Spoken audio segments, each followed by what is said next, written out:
بھی نہیں ہوتی تھی. یہ واقعی صحیح بات ہے کہ یہ میں نے پہلی دفعہ اس ٹروتھ کو ریویل کیا ہے کہ صحیح مسلم میں یہ حدیث موجود ہے. بخاری اور مسلم دونوں میں یہ حدیث ہے. جو وہ آخری پارٹ ہے وہ مسلم میں ہے. بخاری اور مسلم میں حدیث ہے. حضرت سعد ابن ابی وقاص کہتے ہیں رضی اللہ تعالی عنہما وعلیہ السلام، اور سیدنا ابو ہریرہ رضی اللہ تعالی عنہ علیہ السلام، کہ غزوہ خیبر کے موقع پر نبی صلی اللہ علیہ وآلہ وسلم نے فرمایا میں کل اس شخص کے ہاتھ میں جھنڈا دوں گا جو اللہ اور اس کے رسول سے محبت کرتا ہے، اور یہ تو چھوٹی بات ہے، اور اللہ اور اس کا رسول اس سے محبت کرتے ہیں، یہ بہت بڑی بات ہے.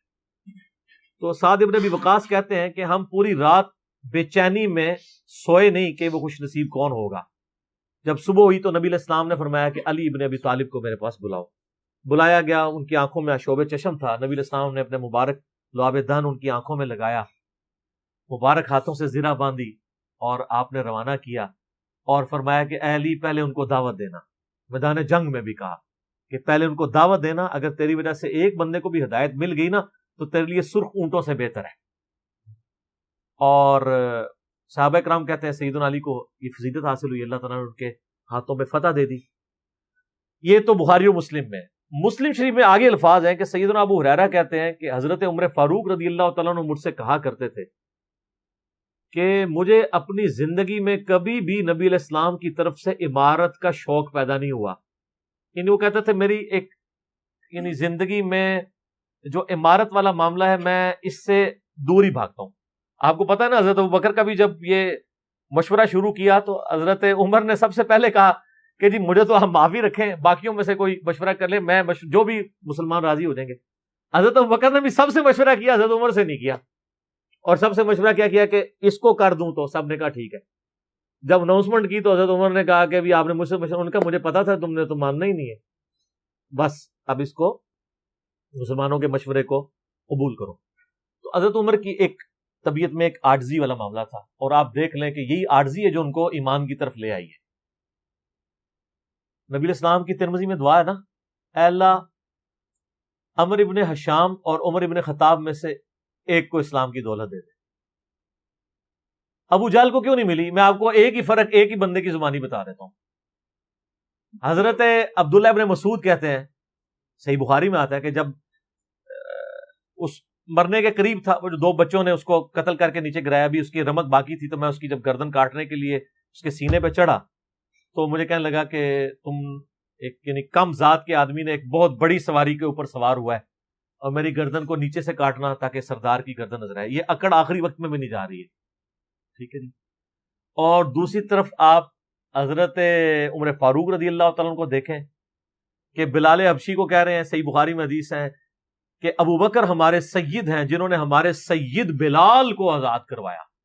عرب کے بنو عدی کا سردار ایک حبشی کو، یہ آپ امیجن ہی نہیں کر سکتے آج کہ خاندانی وہاں پہ نظام، قریش تو اپنے برابر کسی کو سمجھتے نہیں تھے، سیدنا بلال کہہ رہے ہیں. اور ایک دفعہ جب ابو جہل پٹائی کر رہا تھا عبداللہ ابن مسعود کی، دھکا مار کے چلا گیا. یہ سب کچھ عمر سیریز میں فلمایا قطر والوں نے. تو وہ اب وہ نیچے گرے پڑے ہوئے ہیں، حضرت عمر وہاں سے گزر رہے ہوتے ہیں، ابھی اسلام نہیں قبول کیا ہوتا. تو وہ ہاتھ پکڑ کے اسے اٹھاتے ہیں، تو عبداللہ بن مسعود کی زبان سے نکل جاتا ہے کہ واللہ تم ان دونوں میں سے بہتر ہو. تو یعنی جو نبی علیہ السلام نے دو مانگے ہیں نا، ان میں سے تم بہتر ہو، یعنی عاجزی ہے. یعنی ہے کافروں کی پارٹی میں اور میرے ساتھ بھی اس نے سلوک کر رہے ہو، اور وہی ہوا، اللہ تعالیٰ نے ان کو قبول کر لیا. تو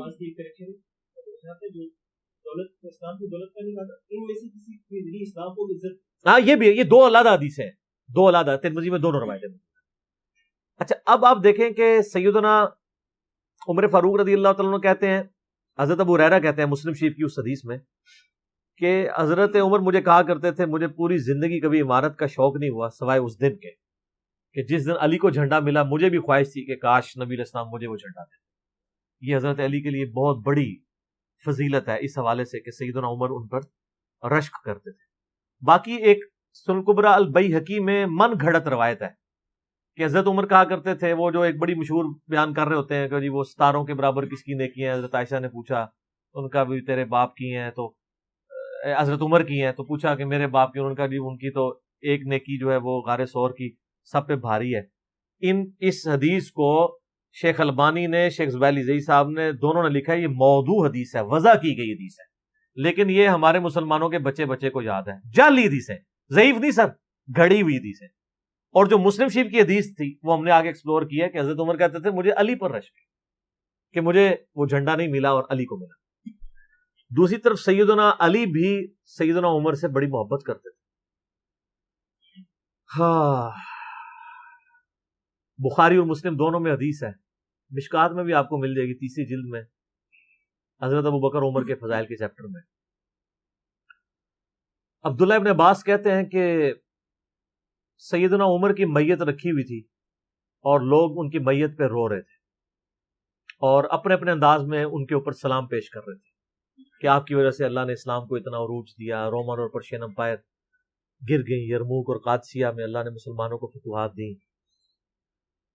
اور کہتے ہیں اتنے میں ایک شخص میرے پیچھے آگے کھڑا ہوا، کیونکہ میں بھی میت کے سامنے بیٹھا ہوا تھا،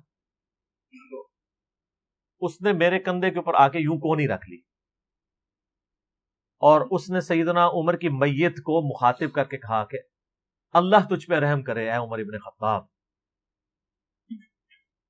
میں نے اللہ کے محبوب صلی اللہ علیہ وآلہ وسلم سے بارہا سنا تھا کہ میں ابو بکر اور عمر فلاں جگہ گئے، میں ابو بکر اور عمر داخل ہوئے، میں ابو بکر اور عمر نکلے.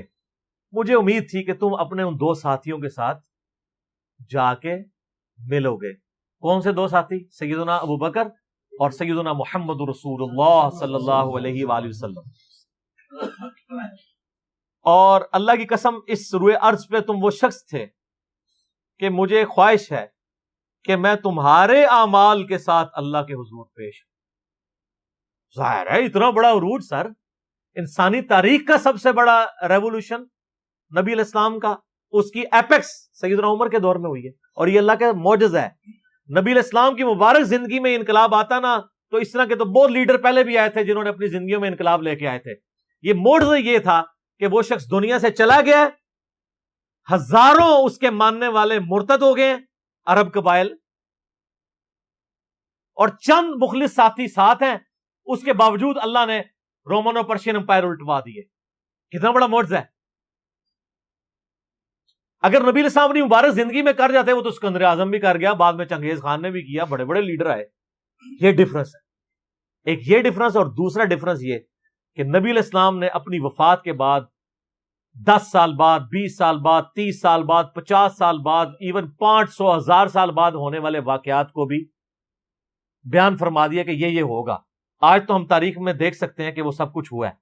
اگر آپ کو شوق ہو تو دلائل النبوہ امام بیہقی کی کتاب ہے، 3500 حدیث پہ، 5ویں صدی ہجری میں لکھی گئی ہے. اس میں 500 سال میں جو نبی علیہ السلام کی پروفیسیز پوری ہوئی ہیں نا، منوان اسی طریقے سے موجود ہے. بخاری مسلم میں جو حدیثیں ہیں تاتاریوں سے جنگوں والی، وہ اس وقت تک نہیں ہوئی تھی، حدیثیں تو پہلے سے موجود تھی. آج تو ہم ان کو بھی درست مان رہے ہیں. ٹھیک ہے، نبی علیہ السلام نے پریڈکشن کی تھی کہ عنقریب کیسر روم ختم ہوگا، قیامت تک کوئی کیسر نہیں ہوگا. بخاری مسلم کی حدیث ہے، اور دیکھ لیں قیامت تک کوئی کیسر نہیں ہوا. عنقریب پرشین امپائر ختم ہوگی اور قیامت تک کوئی کسرا نہیں ہوگا. آج دیکھ لیں 1400 سال ہو گئے ہیں. سر یہ اسی طریقے سے ہے کہ میں کہوں کہ عنقریب امریکہ اور رشیا ختم ہو جائیں گے ود ان فیو ایئرز، اور قیامت تک کبھی ان کو پاورز نہیں ملیں گی جو کہ ابھی پاور ہیں اور جن کی صدیوں سے چل رہی ہیں. اور وہ پھر پاور بھی ان لوگوں کے ہاتھوں ہوئی ہیں کہ جن کے پاس اسلحہ بھی نہیں تھا ان کے ساتھ لڑنے کے لیے، مین پاور بھی نہیں تھی ان کے لیول کی، الٹوا دی اللہ تعالیٰ نے. تو سیدنا علی نے کہا کہ یعنی ابن عباس کہتے ہیں کہ حضرت عمر فاروق رضی اللہ تعالیٰ عنہ کی میت پہ یعنی یہ کلام وہ جو شخص میرے یعنی کندھے پہ کونی رکھ کے کر رہا تھا نا، تو میں نے جب اس کو مڑ کے دیکھا تو وہ علی بن ابی طالب تھے جو سیدنا عمر کے بارے میں یہ کلمات کہہ رہے تھے. تو یعنی ان لوگوں کی للہ یہ تھی کہ وہ تعریف کیا کرتے تھے، کوئی آر محسوس نہیں کیا کرتے تھے. اور آپ دیکھیں سیدنا عمر کی بھی کتنی محبت تھی سیدنا علی سے کہ جب کبھی بھی فارن ٹور پہ جاتے تھے اپنی جگہ حضرت علی کو خلیفہ بنا کے جاتے تھے. کیونکہ نبی علیہ السلام جب تبوک پہ گئے تھے تو سیدنا علی کو چھوڑ کے گئے تھے. بخاری مسلم میں آتا ہے حضرت علی رو پڑے، پہلا اور آخری موقع تھا کہ جنگ میں نہیں گئے تھے. فرمایا تم اس پہ راضی نہیں ہو، تمہاری میرے ساتھ وہی نسبت ہے جو ہارون کی موسیٰ کے ساتھ، مگر میرے بعد کوئی نبی نہیں۔ تو حضرت عمر اس سنت میں عمل کرتے تھے۔ جب بھی وہ جاتے تھے، جب بیت المقدس فتح ہوا، چابیوں کے لیے انہوں نے بلایا، سیدنا علی کو اپنی جگہ چھوڑ کے گئے، اس سنت پہ عمل کیا کرتے تھے۔ اور یہ بات شیعہ کے ہاں بھی ملتی ہے۔ میری ایک شیعہ عالم کے ساتھ ایک دفعہ بحث ہوئی، 2011-12 کی بات ہے، تو مجھے کہنے لگے کہ حضرت عمر جو ہے نا، حضرت علی کو خلیفہ بنانے میں مخلص نہیں تھے، اسی لیے انہوں نے 6 رکنی کمیٹی بنائی، ان کو چاہیے تھا ڈائریکٹ حضرت علی کو نامزد کرتے۔ تو میں نے کہا اس کے پیچھے ریزن کیا ہے، وہ تو حضرت عمر نے خود بتائی ہے، بخاری مسلم دونوں میں حدیث ہے۔ ابن عمر کہتے ہیں جب حضرت عمر کو زخم لگا اور اب ہمیں یقین ہو گیا کہ وہ جانور نہیں ہوں گے، کھاتے تھے تو انتڑیاں کٹ چکی تھی، یہیں سے وہ سب کچھ نکل جاتا تھا، تو ہم نے عرض کیا کہ اپنا خلیفہ کسی کو نامزد کر دیں۔ تو انہوں نے کہا اگر میں اپنا خلیفہ کسی کو نامزد کرتا ہوں تو میں اس کی سنت پہ عمل کرتا ہوں جو مجھ سے بہتر ہے، ابو بکر، اور اگر میں نہیں کرتا تو میں اس کی سنت پہ عمل کروں گا جو ان سے بھی بہتر ہے، یعنی رسول اللہ صلی اللہ علیہ وسلم۔ ابن عمر کہتے ہیں جب میں نے حضرت عمر کی یہ بات سنی نا، تو مجھے سمجھ آ گئی کہ اب حضرت عمر کسی کو نہیں بنائیں گے، کیونکہ وہ ہمیشہ ہر معاملے میں نبی الاسلام کی سنت کو پرائورٹی دیتے تھے۔ اور وہی ہوا کہ انہوں نے کہا کہ میں 6 رکنی کمیٹی بنا رہا ہوں، بخاری کے اور مسلم کے الفاظ ہیں کہ میں اپنے بعد اس امر خلافت میں ان 6 بندوں سے زیادہ کسی کو اہل نہیں سمجھتا جن سے رسول اللہ صلی اللہ علیہ وآلہ وسلم اپنی وفات تک راضی رہے۔ اور فرمایا علی، عثمان، طلحہ، زبیر، عبد الرحمن بن عوف، سعد ابن ابی وقاص۔ اچھا، یہ کون ہے؟ عشرہ مبشرہ ہیں۔ عشرہ مبشرہ میں سے یہ 6 بندے باقی تھے اور ایک 7واں بھی تھا، اس کا نام اس لیے لیا کہ ان کا بہنوئی تھا، سعید ابن زید۔ وہ تو معاویہ کے دور میں جا کے فوت ہوئے ہیں نا، سعید ابن زید تو بہت بعد میں فوت ہوئے ہیں۔ اور اسی بخاری میں الفاظ ہیں کہ عبداللہ بن عمر کو مشورے میں ضرور شامل کرنا، لیکن اس کو کوئی خلیفہ نہ چنے، اور کہا کہ سعد ابن ابی وقاص پہ اگر تم متفق ہو جاؤ تو اسے خلیفہ چن لینا، اور میری اس بات کو دلیل نہ بنانا کہ میں نے اسے معزول کیا تھا پرشین امپائر کی گورنری سے، کہیں ایسا نہ ہو کہ تم اس پہ متفق اور کہو کہ اس کو تو عمر نے اتارا ہوا تھا، اینو تے رہن دو، اس 62 ایف لگ گئی ہے۔ یہ 62 ایف ہے ہی جعلی چیز ہے، اسلام میں کوئی 62 ایف نہیں ہے۔ اسلام میں یہ نہیں ہے کہ آپ کو مطلب موت کے غرغرے تک توبہ قبول ہے، آپ ایک بندے کے ساتھ معاملہ ہو جاتا ہے اور وہ توبہ طائب ہو جاتا ہے تو بس ٹھیک ہے، وہ تا حیات نائل کوئی نہیں ہوتا۔ اسلام میں کوئی تا حیات نہیں ہے۔ اللہ تعالیٰ کے ساتھ گستاخی کرنے والے کے لیے بھی جامع ترمذی میں حدیث ہے کہ موت کے غرغرے تک جو ہے وہ توبہ کا دروازہ کھلا ہوا ہے، موت کے غرغرے سے پہلے۔ تو 62 ایف نہ لگا دینا اس پہ، وہ ایک معاملہ تھا، وہ حضرت عمر کسی کو 4 سال سے زیادہ گورنر رہنے نہیں دیتے تھے تو انہوں نے ان کو ہٹا دیا۔ تو یعنی ان لوگوں کی یہ للہیت ہوا کرتی تھی۔ تو میں نے اس کو کہا کہ دیکھو کہ یہ وجہ تھی کہ انہوں نے نبی الاسلام کی سنت پہ عمل کیا کہ میں ان 6 بندوں سے نبی الاسلام راضی تھے، میں اس کمیٹی بناؤں گا، میں، اور اس میں الفاظ ہیں بخاری مسلم میں کہ میں زندگی بھر تمہارا بوجھ اٹھاتا رہا، اپنے مرنے کے بعد تمہارا بوجھ نہیں اٹھاؤں گا، تم خود اپنا خلیفہ چن لینا ان 6 میں سے، یعنی میں کسی کو نامینیٹ نہیں کروں گا۔ دوسرا، میں نے اس شیعہ عالم سے یہ بات کی کہ حضرت عمر اتنے بڑے رسک کے اوپر تھے کہ جس نے پوری دنیا کو الٹ دیا ہے، اور وہ چند بندے لے کے رومن اور پرشین امپائر کا وزٹ کر رہا ہے، کوئی بھی قافلہ ان پہ حملہ کر کے ان کو شہید کر سکتا تھا، اور اگر خدا نہ خواستہ اس دوران وہ شہید ہو جاتے تو حضرت علی آٹومیٹکلی خلیفہ ہوتے، کیونکہ ان کو چھوڑ کے گئے ہوئے تھے۔ یہ ان کا اخلاص تھا۔ پھر سیدنا عمر نے حضرت علی کو چیف جسٹس لگایا ہوا تھا حجاز کا۔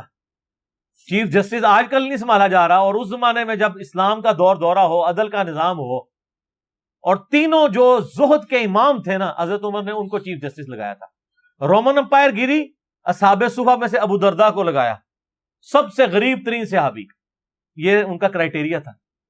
ابو سفیان، بڑے بڑے لوگ جو اینڈ پہ مسلمان ہوئے، یہ لائنیں بنا کے کھڑے رہتے تھے، حضرت عمر ان کو نہیں ملتے تھے جب تک باقیوں سے فارغ نہ ہو جائیں۔